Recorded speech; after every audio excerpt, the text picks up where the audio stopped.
After having, all those playmakers leave last year, I mean, we knew that we were going to have to step up. We're going to get those opportunities. So I think me, Maven, teaching Trey, so for the season he can help us out. It's just, a process that we're doing right now, trying to, get used to that, role.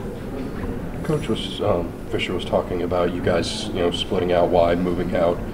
How are you enjoying different roles that you're being asked to play in the spring now that, you do have a lot of depth at tight end and not so much depth at wide receiver? Yeah, I like it a lot. I mean, back in high school, I was split out most of the time if it was, on the outside or even in the slot. So, getting that role back, being able to try to, be in there more often is definitely, a thing that I'm looking forward to doing. Do you feel like you can maybe take advantage of that matchup sometimes with some smaller DBs, guys that maybe aren't used to covering people, your size? Right. I think we showed it, when he had Tate out there too last year. He'd go up there, throw the ball up, high point it.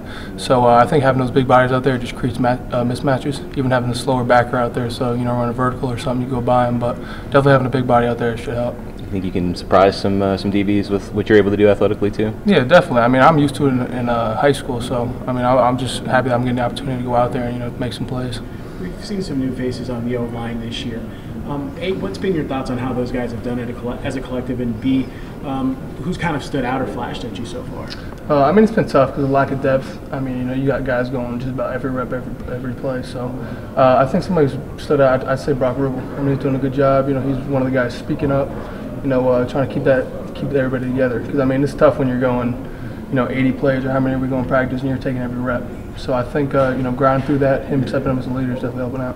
What's been your thoughts on guys like Baby and kind of learning how to make the calls? Because I know you're so used to Everly. So what's it like to have someone out there, and what do you think of his progress? Yeah, he's doing really well. I think in the beginning of the year, or the beginning of the spring, it was kind of hard for him, having that role, having that responsibility. But as the spring's gone on, I mean, he keeps improving. So, I'm excited to see, how we practice the next 4 days and, in the spring game too.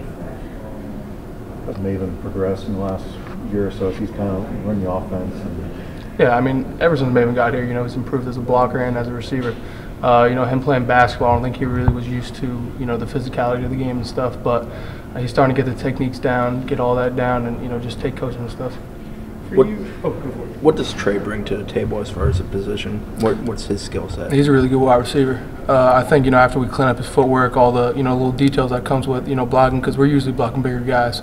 So I think as he keeps progressing as a receiver, cleaned up his routes and coming out of breaks, in and out of breaks, and also his footwork in the run game. I think he's going to be a really good tight end.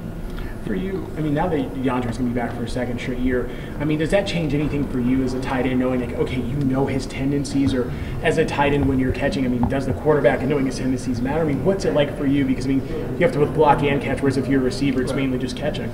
Yeah, I think, having him as our leader, having him, play last year, I mean, we worked with each other all the time, me, Nooney, Tate, even Kermit and Bowen and all them last year. So, I mean, we work with each other so much, that timing is really key. I mean, coming in and out of breaks, I usually got a faster guy, cover me. So using my body, being able to come out of breaks and having that ball come right when I come out, that time is really important. And with Jimbo, we heard a lot about just how timing and precision is important. How would you say you've seen that change this spring? Yeah, I mean, he's always really been really big on that.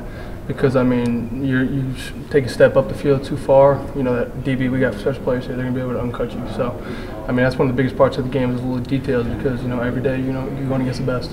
One more. I'm curious to see how you guys have improved from the first scrimmage to the next scrimmage when you have it next week. Yeah, I mean, last scrimmage we didn't do what we had to do, simple as that. We didn't have the energy we needed. So, I think it's time for leaders to step up, start talking more. Me, DeAndre, even Nooney, and then, Trey and Derwin on defense. It's definitely time for people to start stepping up and talk more.